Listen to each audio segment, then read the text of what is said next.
주로 제가 한국사 연구자의 관점에서 후쿠자와 유키치에 대해서 후쿠자와 유키치의 전문적인 연구자가 아닌 약간 다른 입장, 다른 각도에서 소개할까 합니다. 근데 제가 오늘 후쿠자와 유키치에 대해서 소개하려고 하는 그 이유는 두 가지 이유가 있습니다. 네, 하나는 아시다시피 지금 21세기 이라는 시대는 세계 전체가 크게 변화하고 있는 시기입니다. 근데 그런 그 세계 변동의 중심 지역의 하나가 동아시아, 우리가 살고 있는 동아시아라고 할 수 있는데요. 근데 지금 그렇게 변동하기 시작한 동아시아 지역의 구조라고 할까요? 그런 것은 기본적으로 19세기 후반에서 20세기 초기에 걸쳐서 형성된 구조라고 할 수 있습니다. 후쿠자와 유키치라는 사람은 그 당시 19세기 후반의 동아시아의 구조 변동, 그 중심에 있었던 사람이라고 할 수 있습니다. 그리고 두 번째 이유는 후쿠자와라는 사람은 한국과 특별하게 깊은 관계가 있었던 사람입니다. 구체적으로는 그 당시 이 한국의 개화파 사람들과 교류하면서 깊은 관계를 맺었을 뿐만 아니라 그 당시 한국의 정치에 개입을 관여하려고 했던 사람입니다. 그리고 동시에 후쿠자와는 그 한국에 관한 그 문장을 많이 썼습니다. 그런데 그런 후쿠자와의 한국에 대한 인식이 그 이후 일본 사람들의 한국 인식, 한국사 인식에 아주 깊은 영향을 주었다고 할 수 있습니다. 그 두 가지 문제를 생각할 때 제가 중요한 문제라고 생각하는 것이 유학에 관한 인식 문제입니다. 후쿠자와가 일본을 근대화 시키려고 했을 때 유학이란 것이 후쿠자와가 보기에는 일본의 근대화를 방해하는 제대의 방해물이다, 장애물이다, 그렇게 인식했던 겁니다. 그래서 유학의 영향에서 벗어나야 일본의 근대화가 가능하다, 그렇게 생각했는데, 근데 그런 문제는 단순히 일본에 대한 인식뿐만 아니라 중국이나 한국에 대해서도 유학이라는 것이 이 후쿠자와의 인식에 아주 깊이 들어가 있습니다. 무슨 이야기인가 하면 중국이나 한국은 유학의 영향에서 벗어날 수 없다. 그래서 스스로 근대화는 할 수 없을 것이다. 그런 인식이 후쿠자와에 있었던 겁니다. 후쿠자와 유키치의 대표적인 책이라고 할 수 있는 문명론의 계략이란, 이 책에서 후쿠자와가 주장하려고 했던 것은 무엇인가 하면, 한마디로 하면 일본이 서양 문명을 수용해야 일본이 독립을 지킬 수 있다. 바꿔 말하면 서양 문명을 제대로 수용하지 않으면 일본은 서양의 식민지가 될 것이다. 그런 것을 이 책의 핵심적인 주장이라고 할 수 있습니다. 근데 여기서 주의해야 되는 것은, 그렇게 후쿠자와는 서양 문명의 수용을 주장했습니다만, 서양 문명을 수용하는데 그것이 서양 문명에 전속하게 되면 절대 안 된다. 그래서 서양 문명을 수용하면서도 동시에 서양 문명에서 독립을 해야 된다. 그것이 후쿠자와가 주장하고 싶었던 것입니다. 그리고 이 책에서 후쿠자와가 많은 부분을 할애해서 논의했던 것은, 그러면 일본이 서양 문명을 수용하려고 할 때 그것을 방해하는 가장 중요한 그 적이라고 할까요? 비판 대상으로서 지목했던 것이 이 유학 사상입니다. 근데 후자는 여러 가지 면에서 유학을 비판했습니다만 그 중에서 가장 핵심적인 것은 독과 지의 관계에 대해서입니다. 유학에서는 지보다 독을 가장 중시합니다. 그에 비해서 후자는 독보다 지를 중시해야 된다. 그것이 후자와의 유학 비판의 핵심이었다고 할 수 있습니다. 이러한 그 육지의 유학 비판은 나름대로 납득이 가는 부분도 있습니다. 근데 특히 그때 도쿠가 시대 말기나 한국의 조선 시대 말기, 중국의 전나라 시대 말기의 유학이라는 사상은 상당히 견직강 사상으로서 문제가 많이 있었던 것도 부정할 수 없습니다. 그러나 그럼에도 불구하고 저는 이러한 그 육지의 유학 비판은 여러 가지 문제점을 갖고 있는 게 아닌가 생각됩니다. 그래서 다음에 그 후자의 유학 비판의 문제점에 대해서 보는데요.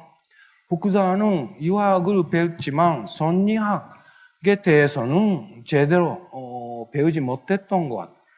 후자가 유학을 비판한 원점은 그 문벌 제도, 그 밑에 있는 유학 사상, 그러니까 신분 제도와 유학 사상이라는 것이 불가분의 관계에 있다고 보았는데 이것도 잘못입니다. 선리학은 그런 신분이라는 것은 기본적으로 인정하지 않습니다. 그것을 단적으로 보여주는 것이 과거이라는 제도입니다. 과거이라는 제도는 신분이나 질신 가문을 불문하고 관계없이 누구나 과거이라는 시험에서 우수한 성적을 얻을 수 있으면 누구나 관료가 될 수 있다. 그리고 아버지가 관료가 되어도 아들이 아버지와 마찬가지로 그것을 지위를 세습할 수는 절대 없는 것이 과거의 제도입니다. 그래서 선리학의 가르침 그리고 그것을 현실화한 제도로서의 과거 제도는 신분 제도를 부정하는 것입니다. 실제로 중국이나 한국에서는 그런 과거 제도가 존재했던 거죠. 그러면서 일본의 도쿠가 시대하고 군차이가 있었던 겁니다. 바꿔 말하면 후자는 도쿠가 시대 일본의 유학이 곧 유학이다. 그렇게 오해했던 거죠. 그래서 중국이나 한국에서 유학이 어떤 사상으로서 그리고 현실적으로 그런 유학 사상이 제재와 어떤 관계에 있는지 그런 것을 정확하게 인식 못했던 것 같습니다. 근데 그뿐만 아니라 최근에 와서 오늘 이 자리에 토론자로서 나와주신 그 박근 교수가 주장하고 계시는 내용인데 일본에서는 19세기가 들어가면서 유학이 본격적으로 보급하기 시작했다고 했는데 박근 교수의 주장은 그렇게 19세기 이후 일본에서 유학이 본격적으로 보급된 것이 메이지 유신을 가능케 했던 가장 중요한 요인이다. 바꿔 말하면 유학이 있었기 때문에 메이지 유신이 가능하게 됐다는 것이 이 박근 교수의 주장입니다. 그러면 이것이 근대화를 방해하는 사상으로서의 유학이라는 후자의 입장하고 완전히 반대. 오히려 유학이 근대화를 촉진 가능케 하는 사상이었다. 그런 그 주장까지도 제기되게 되었는데요. 그래서 이런 그 후자의 유학 인식이라는 것은 어느 날은 근본적으로 다시 검토해야 되는 거기에 있었던 그 문제점 한계에 대해서도 우리는 충분히 음미할 필요가 있지 않은가 그렇게 생각됩니다. 다음에 후자와의 중국과 한국의 인식의 문제인데요. 후쿠자와가 중국 전나라를 강하게 위식하게 된 것은 한국과의 관계를 통해서입니다. 그러니까 한국의 개화파 사람들과 교류하면서 한국의 정치개혁을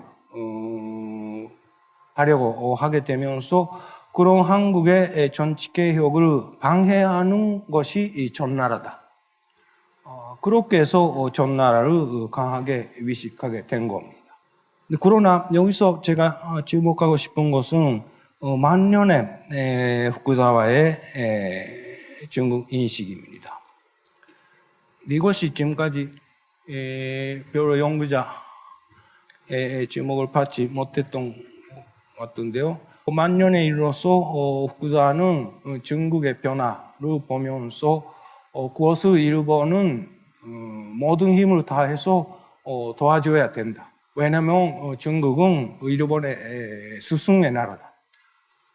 근데 몇천 년 동안 얻었던 그런 스승의 은혜를 지금이야말로 보답할 기회다. 그렇게 해서 일본과 중국이 앞으로 진실로 현재국 될 수 있도록 도와줘야 된다. 이것이 이 후쿠자와의 어떻게 보면 유언이라고 할까요? 라고 할 수 있는 것 같은데, 그러나 아쉽게도 이런 후쿠자와의 유언은 그 이후의 역사를 보면 전혀 일본은 다른 방향으로 가게 되었다고 할 수밖에 없습니다.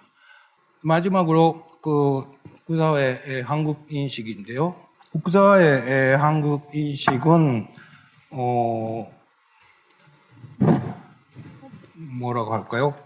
아까 말씀드린 대로 한국의 개화파 사람들과의 관계에서 한국에 대한 관심을 가지게 되었는데, 후쿠자와가 그렇게 한국 개화파 사람들에게 협력하게 된 이유는 기본적으로 개화파 사람들을 보면서 옛날에 자기 자신을 보는 것 같던, 그러니까 면지유신 이전에 자기 자신, 그것을 개화파 사람들 속에 투영했던, 그래서 동정하고 도와줘야 된다.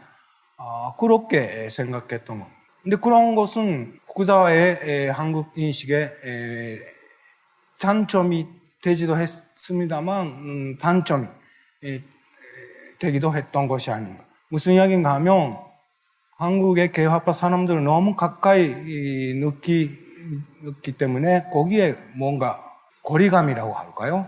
자기와 다른 사람이다. 다른 역사를 가진 다른 나라의 사람이다. 그런 감각이 상당히 약했던 것이 아닌가.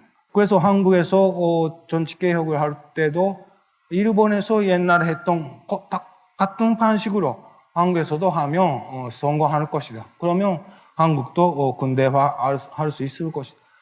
그런 생각을 기반으로 해서 개화파 사람들을 도와주었던 그런 것이 아닌가 생각됩니다. 후쿠자와가 한국에 대해서 논의했던 대한 반침이란 문제가 있는데, 이것이 후쿠자와의 한국 인식의 결론이라고 할까요? 결사라고 볼 수 있는 겁니다. 일본인의 생각으로는 그 나라 조선 한국이죠. 전세를 마치 우리나라 유신전의 모습과 같은 것으로 보고 전체적인 개혁을 단행해서 그 인심을 일변시키며 곧 어느 날에 우리나라가 되는 것은 어렵지 않다고 생각해서 자국의 경험을 그대로 도입해서 같은 길을 가도록 노력했지만 뜻밖에도 그들의 완면불량함은 남양의 도인과 비슷해서 그 길을 갈 수 없을 뿐만 아니라 우리의 진저를 원수같이 여겨 오히려 교도자를 싫어하게 되기에 이르렀다. 상당히 감정적인 격렬한 말로서 한국을 비판하고 있는데, 그것은 바꿔 말하면 후쿠자와의 한국 인식이 잘못된 것이었다. 일본과 똑같이 하면 한국도 변할 것이다 라고 생각했는데 전혀 그렇지 않았다. 근데 그런 차이에 대해서 본인이 전혀 자각을 하지 못했다는 거죠. 그런 결과 이런 상당히 그 심한 말로서 병행하게 되었는데 이것도 역시 다라론과 마찬가지로 후쿠자와의 배배 선언이었다고 할 수 있지 않을까 생각됩니다. 그래서 후쿠자와는 증거에 대해서는 마지막에 와서 서해안 문명 수용의 가능성을 인정하게 되었는데 한국에 대해서는 마지막까지 그 가능성을 인정하지 않았던 것 같습니다. 그래서 그런 중국 인식과 한국 인식에는 분명한 차이가 있는데 이런 인식 차이가 어떻게 보면 지금까지 일본 사람들의 중국과 한국에 대한 인식까지 영향을 주고 있는 게 아닌가 싶습니다.